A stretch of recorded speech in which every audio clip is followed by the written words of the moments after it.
घडामोडी होण्याची शक्यता व्यक्त केली जाते.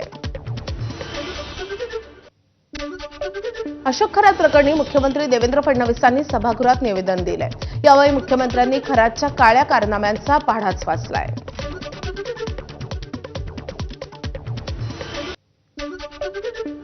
आरोपी अशोक खरात याने माहे फेब्रुवारी 2020 ते दिनांक 18/3/2026 रोजीच्या दरम्यान ओकस प्रॉपर्टी कॅनडा कॉर्नर नाशिक येथे फिर्यादी महिलेस बोलवून ती एकांतात कार्यालयात असताना 30 तांब्याच्या बाटलीमधील मंतरलेले पाणी पिण्यास देऊन धार्मिक विधीचे नावाखाली वेळोवेळी फिर्यादी यांच्याशी शारीरिक संबंध केले.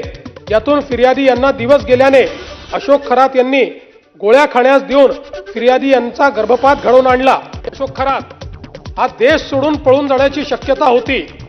तो पळून गेला असता तर त्याला शोधणे जिकरीचे ठरले असते.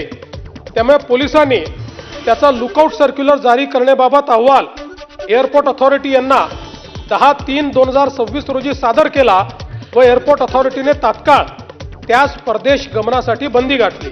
विशेष पोलीस महानिरीक्षक कायदा व सुव्यवस्था यांच्या आदेशान्वये करून दोन्ही तपास एसआयटीकडे वर्ग करण्यात आले.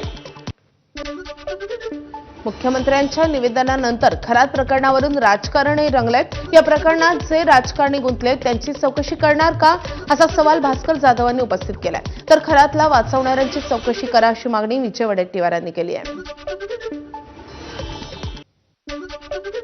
माझा आपल्याला एकच फक्त प्रश्न आहे की नुसतं आर्थिकदृष्ट्या नाही तर या सगळ्या गोष्टीमध्ये अधिकाऱ्यांना माहिती असून सुद्धा त्यांनी ही गोष्ट कानाडोळा केला आणि म्हणून इथपर्यंत आलं.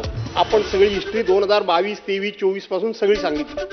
त्याचबरोबर राजकारणातल्या काही माणसांची नावं अध्यक्षमध्ये समोर आलेत, फोटो समोर आलेत. आपलं महाराष्ट्र राज्य हे पुरोगामी महाराष्ट्र राज्य आहे. छत्रपती शिवाजी महाराजांच्या विचारांचं हे राज्य आहे. तुम्ही आम्ही अंधश्रद्धा निर्मूलन कायदे करतो. अशा वेळेला जे कोणी याच्यामध्ये आहेत ते सुद्धा याच्यामध्ये गुंतलेले आहेत. त्यांची आपण चौकशी करणार का?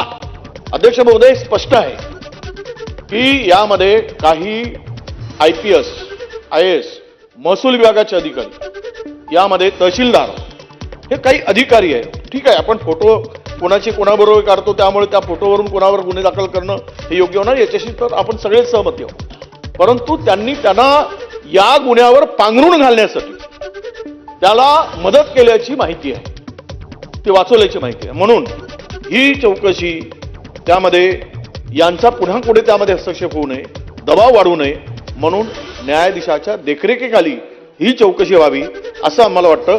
या संदर्भात आपण निर्णय घ्याल का?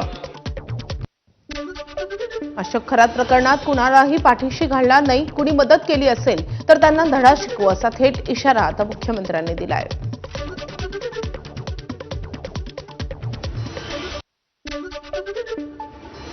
कोणाचा फोटो कोणासोबत आहे यावरनं त्याला आरोपी करता येणार नाही. पण आता आपण डिलीटेड डेटा पण या ठिकाणी संपूर्ण काढतोय. त्यामुळे डिलीटेड डेटामध्ये कोणाचा संपर्क होता का, कोणी व्यवहार केला आहे का, कोणी मेसेजेस केले आहे का, या गोष्टीत जो कोणी असेल त्या प्रत्येकाची याच्यामध्ये चौकशी केली जाईल. त्यामुळे याच्यामध्ये कोणालाही आपण पाठीमागे घालणार नाही. कोणी डायरेक्ट केली असेल, कोणी इनडायरेक्ट केली असेल, कुठली मदत असेल तरी तो धडा आपण शिकू. विधान परिषदेतील राड्यानंतर विधान